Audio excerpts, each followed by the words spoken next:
आज उन लोगों के लिए जो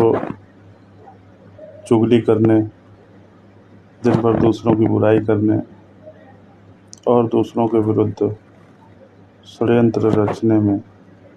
लगे रहते हैं। तो आपको जानकर यह आश्चर्य होगा कि सनातन को जानो यात्रा में हमने अनुसंधान में ये पाया है कि ऐसे कार्यों में लिप्त व्यक्ति अपना पाचन तंत्र लंबे समय में लगभग खराब करने की ओर बढ़ते हैं। और आज की जो सबसे बड़ी समस्या है वो है कमज़ोर पाचन तंत्र। देखने में आता है कि आम जीवन में अधिकांश लोग आज इस समस्या का सामना कर रहे हैं, जिसका कि असर हमारी आंतों के ऊर्जा केंद्रों पर पड़ता है और जिसके कारण हमारे हाथ में पर्याप्त रूप से ऑक्सीजन का प्रवाह नहीं हो पाता और जो हम ऐसे कार्य अपने रोज के जीवन में करते रहते हैं और इसे अपना एक बड़ा टाइम पास करने का साधन समझते हैं, लेकिन शरीर इन सभी गतिविधियों को संचय कर रहा होता है। अगर व्यक्ति यह जान ले कि दिन भर में उसके द्वारा किया जाने वाला कोई भी कार्य शरीर में ऊर्जा के रूप में संचय होता है, तो वो काफ़ी हद तक इस बात को समझने में समर्थ होगा। तो इस प्रकार जो व्यक्ति ऐसे कार्यों में लिप्त है वो अपने शरीर को जो पर्याप्त ऑक्सीजन का प्रवाह है उससे कहीं ना कहीं दूर करने का खुद ही प्रयास कर रहा है। अब ऐसा वो भले ही भूलवश कर रहा हो या फिर जानबूझकर, लेकिन दोनों ही अवस्थाओं में इसका नकारात्मक प्रभाव उसके शरीर पर पड़ता है। और देखने में आता है कि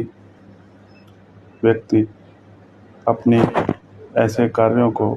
ध्यान नहीं देता या ध्यान देने के बावजूद इन पर नियंत्रण नहीं करता और कमज़ोर पाचन तंत्र से जूझकर बाज़ार में मिलने वाली विभिन्न दवाओं और अन्य विकल्पों की ओर बढ़ने लगता है। फिर भी ये सब केवल एक अस्थायी प्रकार के ही उपाय हैं और जब तक इन औषधियों का सेवन किया जाता है तब तक कुछ समय के लिए इन समस्याओं से उसे राहत मिल सकती है, लेकिन लंबे समय में इन औषधियों का भी अपना एक दुष्प्रभाव होता है। इसलिए अपने शरीर को पर्याप्त ऑक्सीजन के प्रवाह से वंचित ना करें और ऐसे कार्यों को करना आज ही से बंद करें, अन्यथा समस्या काफ़ी गंभीर हो सकती है। एक बात जो समझने वाली है वो यह है कि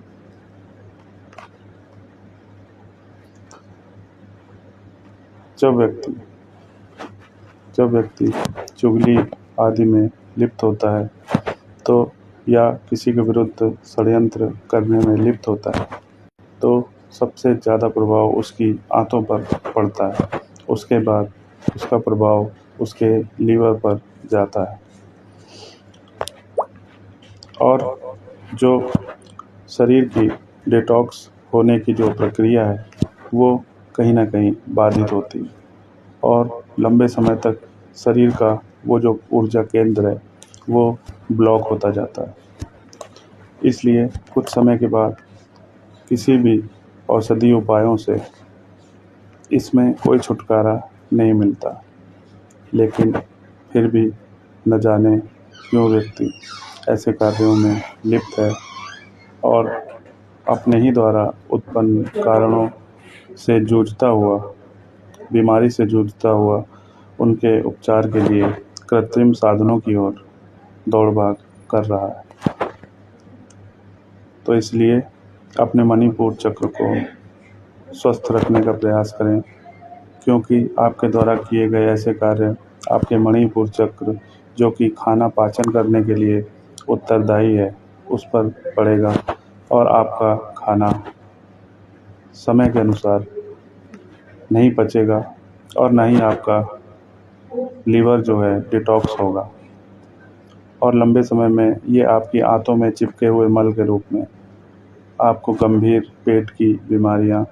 और आंत संबंधी बीमारियों के लिए उत्तरदायी होगा।